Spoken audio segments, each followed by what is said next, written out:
Hello everyone, in this video here I just picked up a Nintendo 3DS XL, and if you watched my past videos you're going to know that I have a regular 3DS. Now you may be wondering, it's like, I already have the system, why am I getting an XL version?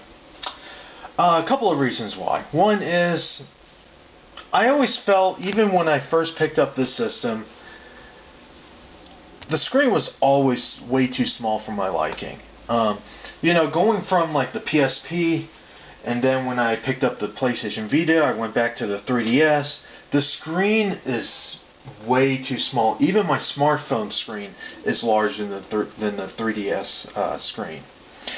Another thing is, I developed issues. Well, I've been having issues for many years now. I never really said this in any of my videos, but I have a mid-carpal on both my wrists, and the system, I have trouble playing it because it's just way too cramped for me to able to hold it. So when I actually picked up a 3DS XL to try it out, it actually felt really good in my hand, and Target has a very good sale on this right now, at least as of this video, and $40 cheaper than the normal price. Wait, is it 40 or 60? No, 40, yeah. And I decided to pick it up. I went with the blue. I was thinking about getting the red one, but it's like, the blue one actually does look pretty nice, so I went with the blue, and I was told this one actually sold more than the red one. So enough jabbering. Let's open this up and let's see what we get inside.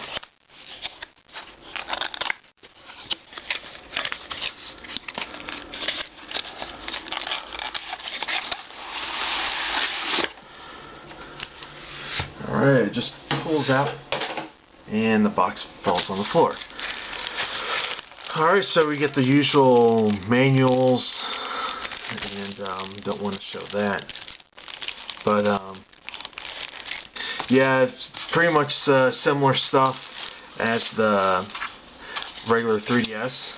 Now if you're here in North America, you're gonna know that us here in the US do get the AC adapter, which I will admit, it is pretty lame that Nintendo doesn't include this in other regions. Because, I'll be honest with you. Who's going to be using two 3DS systems? If I'm like the only one, why am I going to be having two? And not only that, when I do get this up and running, I will be transferring all my content from here to the 3DS XL, which pretty much renders this system useless to me. That's just my thoughts. Alright.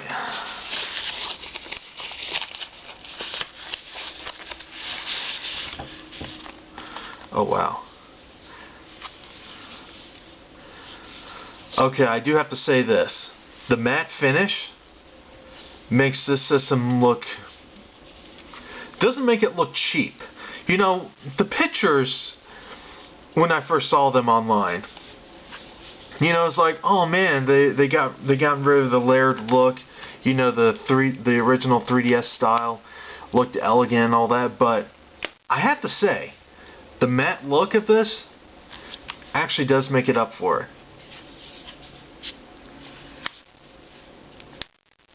And I do like it how this system has two joints on it, so you can, because the 3DS has Netflix on it, and once in a while I do overnights at work, and during lunch and breaks, I will load up Netflix and watch videos on it, and I can just have it propped on the table like this, which is pretty nice. Now some people are going to be saying, it's like, oh man, they didn't add a second analog stick and all that stuff. This system is supposed to be a large version of this, nothing more. Okay? And for everyone that says that, oh, they should have added second analog stick. You ever took into account, if you never seen one of these, and yes, I do plan on buying XL version of this. I can actually buy one on Amazon right now if I want to. But there's more to this than just this. There's also 2 sets of trigger buttons on these things. So in fact, having this attachment gives you more button options than the PlayStation Vita. I'm just saying facts. But anyway, let's take a quick overview of the system.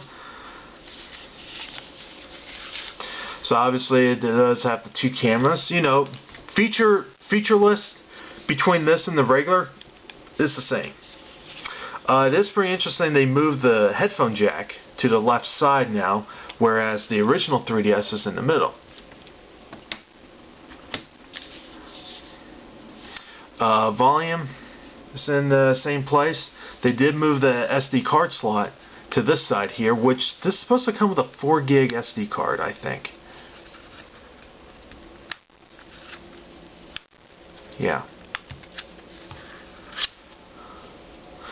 And comes with a Lexar branded, which I'm not going to use this because I have a 32 gig class 10 SD card in my regular 3DS, which I'll just be transferring over. Here's the stylus, which is nice that it's actually on the right side now, because I'll be honest, when I used the original DS when that first came out, it was in the same spot as the 3DS. Then the DS Lite came out and they put it on the right side, which is where it should be. So it makes, again, the stylus much easier now. And I think, yeah, this is actually bigger. So just for a size comparison between the 2 stylus, this is the XL version, this is the 3DS. And when you extend it out, it is slightly longer, but not by much. About the same thickness, at least down here.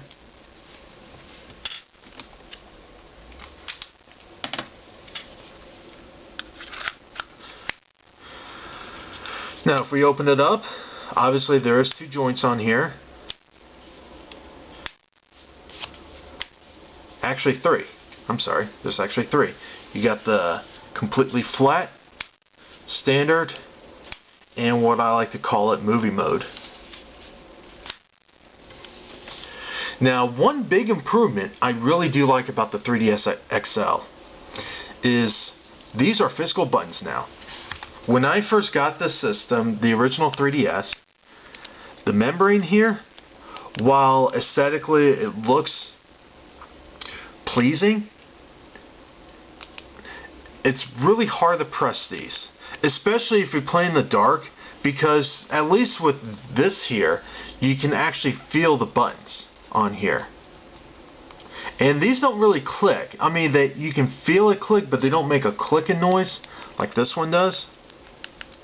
But this is a big improvement, I have to say. Power button, the face buttons, D-pad, circle pad, all in the same place. Even the slider is the same. One thing that is different with the 3DS XL now is that there's no light-up display for the 3D. That must be a cost-saving measure, but you know, honestly, that was one thing that was a little annoying, seeing that stupid 3D icon turn on. I mean, I wouldn't be surprised there were some people that took like electrical tape and just place it over there so it doesn't get annoying. So honestly, I prefer it this way. In the hand, this feels really, really nice. It doesn't feel cramped. Buttons and everything else, all the same size, which, why would we want to make it bigger? And the screens are huge. Holy crap. Let me put them side by side for size comparison.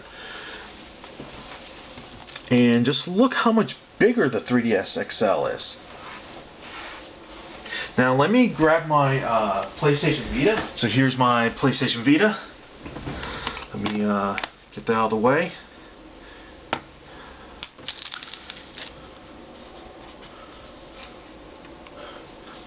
Now if we put them... Now the PlayStation Vita has a 5-inch screen, and the 3DS XL I believe is a 4.88-inch screen. So very, very close. But of course the 3DS XL has a big touchscreen down here, whereas the PlayStation Vita has the touchscreen here and a touchpad in the back. But I will say this is a capacitive touchscreen. Basically the same technology like almost all smartphones out there today uses, while the 3DS XL and the 3DS and the Wii U all uses resistive touchscreens. Now, it's not that I'm not a fan of resistive, it's just the limitation with resistive touchscreens is that it's limited to one touch point. So no two finger gestures, no pinch to zoom, nothing like that. It's not like on the Vita where you can like do this, or like on the iPhone or Android. This is just one single touch, but it can be more accurate, especially if you're using a stylus. That's one thing the resistive touchscreens has over capacitive touchscreens. And you can pretty much use anything to touch the screen, whereas a capacitive touchscreen, you have to buy those special stylus that's designed to work on it, and it doesn't always work. So yeah, that's just a quick unboxing and a comparison.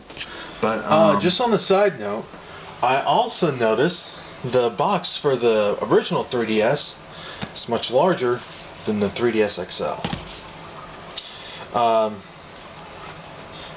That could be mostly due because the 3DS XL doesn't come with a charging cradle, even though Nintendo does make a 3DS XL cradle officially.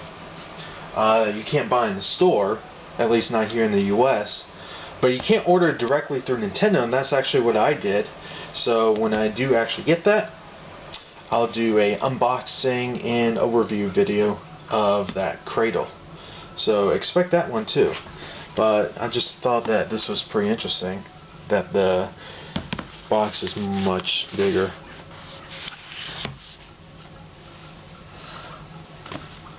But yeah, I figure I'd show you that. It's also, the box is also matte, while the regular 3DS box is shiny.